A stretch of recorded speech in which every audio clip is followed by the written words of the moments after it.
Assalamualaikum warahmatullahi wabarakatuh. Selamat pagi anak-anak. Berjumpa lagi dengan Bu Nur dalam pelajaran Bahasa Indonesia. Kabar baik tentunya untuk anak-anakku ya. Untuk kompetensi yang akan kita bahas kali ini yaitu mengenai teks cerita inspirasi. Adapun kompetensi dasar yang akan kita bahas adalah yang pertama, menelaah struktur kebahasaan dan isi teks cerita inspirasi, dan yang kedua adalah mengungkapkan rasa simpati, empati, kepedulian, dan perasaan dalam bentuk cerita inspirasi dengan memperhatikan struktur cerita dan aspek kebahasaan. Adapun subbab tentang teks inspirasi yang akan kita bahas, yang pertama mengenai pengertian, yang kedua ciri-ciri, dan yang ketiga adalah struktur cerita inspiratif. Apa itu inspiratif atau apa itu inspirasi? Kita mungkin sering mendengar kata inspirasi dalam kehidupan sehari-hari atau bahkan mungkin sering menggunakan kata itu. Lalu, apa sebenarnya inspirasi itu? Inspirasi merupakan ide-ide kreatif yang muncul dengan sendirinya, dengan mengamati dan juga melakukan sesuatu di tempat tertentu.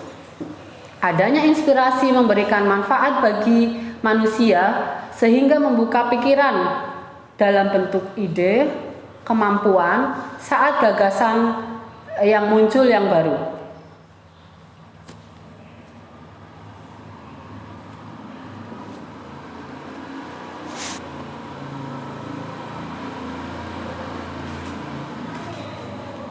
Pengertian teks cerita inspiratif yaitu satu bentuk prosa yang bertujuan untuk memberikan inspirasi, motivasi, dan kebaikan kepada banyak orang.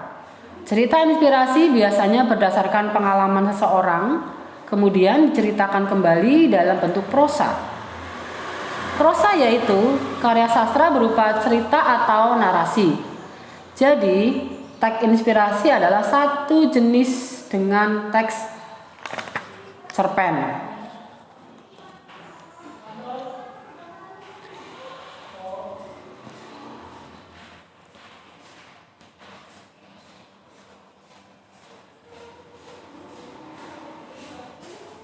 Ciri-ciri teks inspirasi. Yang pertama, ciri-ciri teks inspirasi yaitu insiden.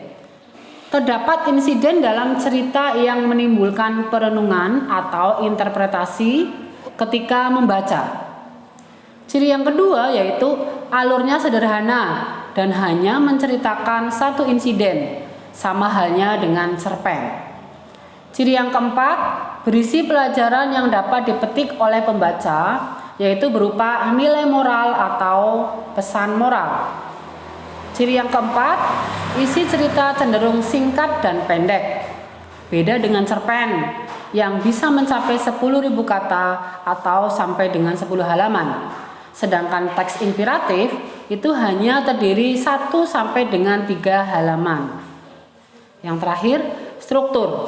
Struktur cerita inspiratif yang pertama adalah orientasi atau pengenalan, yaitu bagian pengenalan cerita. Contoh di situ ada nama tokoh, ada latar, ada suasana.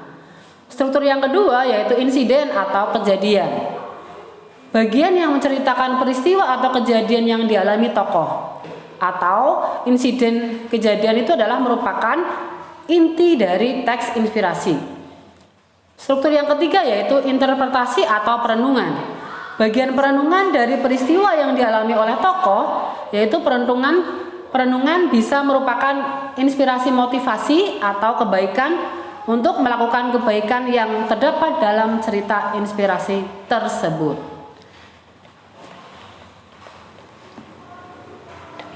Demikianlah pertemuan kali ini, mudah-mudahan bermanfaat. Billahi taufiq wal hidayah. Assalamualaikum warahmatullahi wabarakatuh.